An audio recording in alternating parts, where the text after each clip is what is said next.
Alors on est parti d'Ilo ce matin pour nous rendre dans le sud-ouest de Big Island. Donc cette partie a été recouverte à de nombreuses reprises par des coulées de lave, ce qui en fait une zone géologiquement très intéressante. Pour vous montrer sur la carte ce que ça donne. Donc on a Ilo qui est ici, et toute cette zone-là, c'est la partie qui va nous intéresser aujourd'hui. Donc vous voyez qu'à chaque fois, ici, ce sont les différentes coulées de lave qui se sont découlées entre le 18e siècle et actuellement, donc qui sont très très récentes.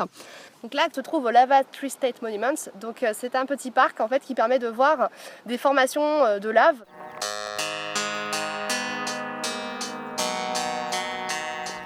Alors ce qu'on voit ici juste derrière là, ce sont en fait des moules d'anciens arbres qui ont brûlé et qui ont été ensevelis par la lave. Alors pour comprendre un peu, ici on a une petite description qui raconte un peu l'histoire du site. Donc à l'époque il y avait une grande forêt ici avec de gros arbres. C'était un coin très humide. Et donc lorsqu'il y a eu les coulées de lave qui sont venues entre le 17e et le 18e siècle, les coulées sont passées par cette forêt. Et donc la lave s'est agglutinée autour des troncs. Et une fois que la coulée est passée, il reste en fait des moules de ces arbres, puisque bien sûr l'arbre à l'intérieur a disparu, mais donc on peut voir encore l'emplacement des arbres à l'époque.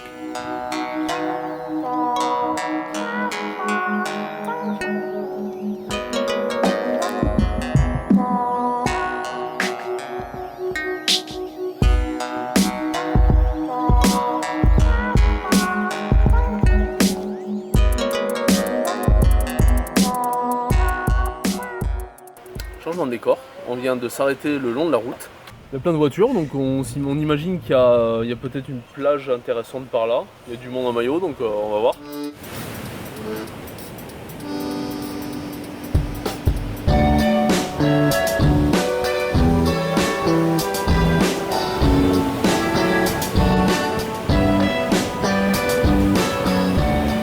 Alors nous voici à Ke Ena Beach. Alors il s'avère que c'est une plage un petit peu naturiste, donc avis aux amateurs, qui a été formée en 1955 par une coulée du Kilauea. Et en fait on peut voir derrière moi, je ne sais pas si on le voit bien, que la coulée s'est arrêtée au niveau de la pointe.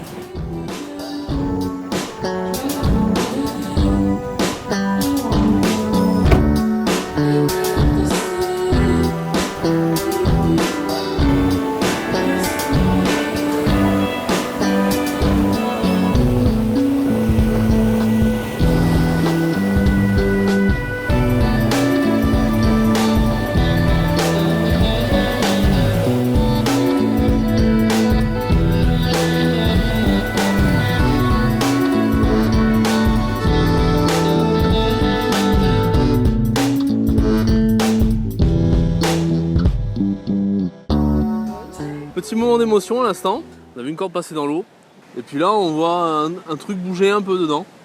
Je me suis dit mais qu'est-ce que c'est quoi? Et en fait il y avait une tortue dedans, qui avait la nageoire droite piégée dans l'espèce de corde qui flottait, et qui n'arrivait pas à s'en débarrasser. Donc du coup il y a d'autres personnes qui ont vu ça, il y a 2 Américains qui étaient là, qui ont vu ça. Il faut savoir qu'ici il n'y a aucun réseau, donc le seul moyen en fait pour appeler c'était l'emergency box, la call box. Ouais. Donc ils sont allés voir et malheureusement cette boîte ne marchait pas. Finalement en vain, impossible de joindre quelqu'un pour aider la pauvre tortue. J'ai décidé quand même de suivre la tortue parce que ça dérivait un peu vers la droite là.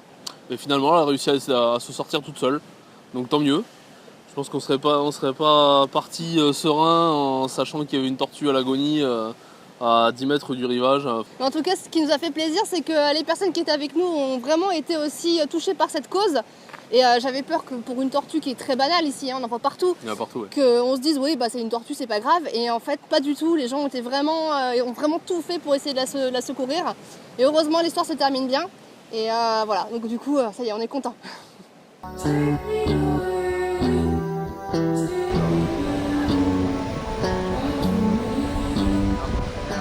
Voilà, donc on est allé au petit bassin d'Aa la Nuit, qui est un bassin en fait qui est chauffé par les roches magmatiques qui sont situées un peu sous terre. Alors on parle de 32 degrés, donc un peu plus que la température de la mer ici.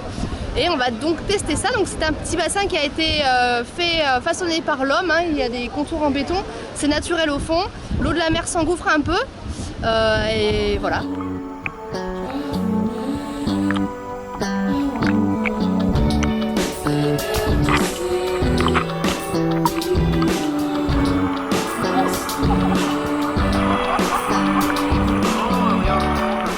Bon écoutez, baignade très sympathique. Au top, juste trop bien pour se relaxer. Allez, maintenant, baignade suivante. On va aller à Capo Tide Pools. Donc, ce serait un endroit avec des petites piscines naturelles.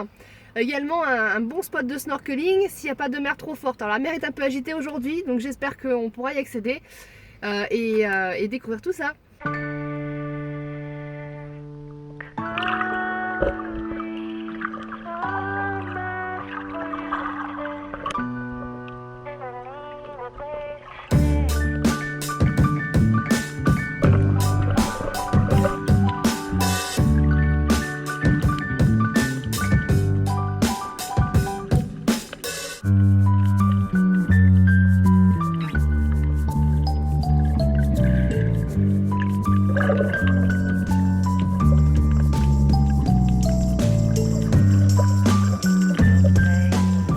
On revient des Tide Pools et c'était fantastique.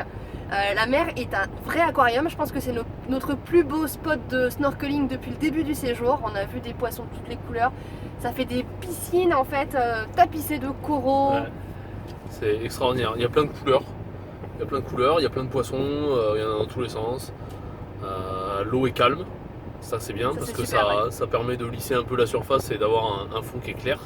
C'est un bonheur. Hein. Et puis ce qui est bien, c'est qu'il y a plein de différents petits lagons, de petites piscines. Donc du coup c'est au final un nouvel univers à chaque piscine.